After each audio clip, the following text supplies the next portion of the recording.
नमस्कार, आप देख रहे हैं द हिंद 24 न्यूज और मैं हूं आपके साथ साक्षी। आई नजर डालते हैं आज की बड़ी खबरों की ओर। प्रशासन ने नंदीग्राम में कालीचरणपुर सहकारी समिति के लिए चुनाव कराए हैं।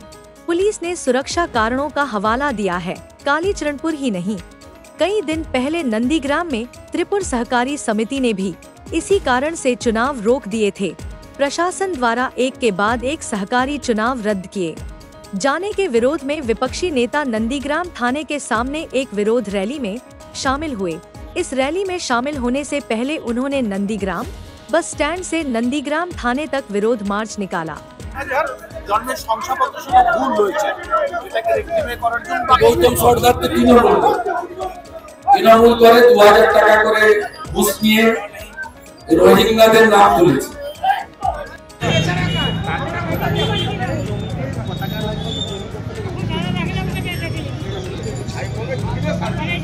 তৃণমূল কোথায় কত দূর যাচ্ছে কেন? নাকচিরা চলে একটা হিন্দু ফ্যামিলির জমি দখল করেছে। নাকচিরা চলে কি একটা হিন্দু ফ্যামিলির জমি দখল করেছে।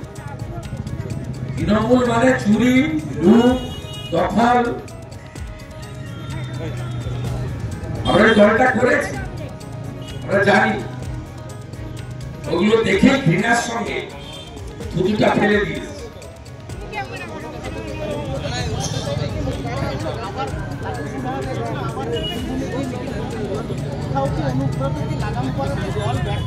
অনুব্রত বলে কথা নয়, যত মা বোন দিদি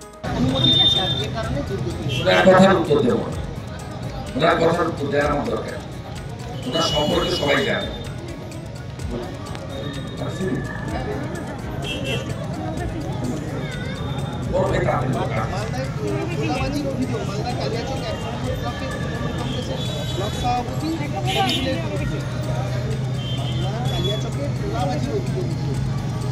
সুফিয়ানের নাম চার্জশিটে আছে, শিক্ষক নিয়োগ 4 কোটি টাকা দিয়েছে। বলে যাচ্ছে সুফিয়ানের নাম আছে, 4 কোটি টাকা তুলেছে আপনার শিক্ষক নিয়োগে। টাকা কেউ চাকরি পায়নি, টাকা ফেরত দিয়েছে কিনা আমি জানি না। সব জায়গায় আছে। আমি তৃণমূলের এখানকার এমএলএ ছিলাম, মেঘরাটা ব্লক সভাপতি ছিল। আমফান ঝড় হয়েছিল, 185 জনের টাকা। আপনাদের খবর নেই, আমার তো ওখান থেকে সব গ্রামের লোক আছে।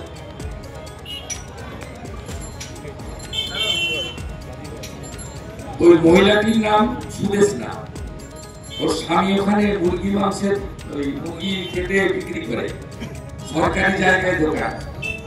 সে তৃণমূল করে, তাকে বিজেপি সাজিয়ে পতাকা ধরেছে। তৃণমূল মানে চিটিংবাজ। মমতা তার জীবদ্দশায় একটাও সত্যি কথা বলেনি।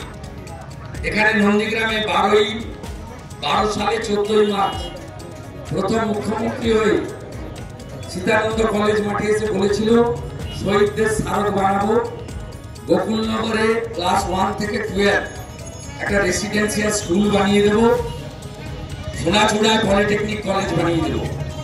আর ভোটে যখন দাঁড়িয়েছিল হারিয়ার জিতি, হলদিয়া নন্দীগ্রামের ব্রিজ হবে। देखते रहिए द हिंद 24 न्यूज।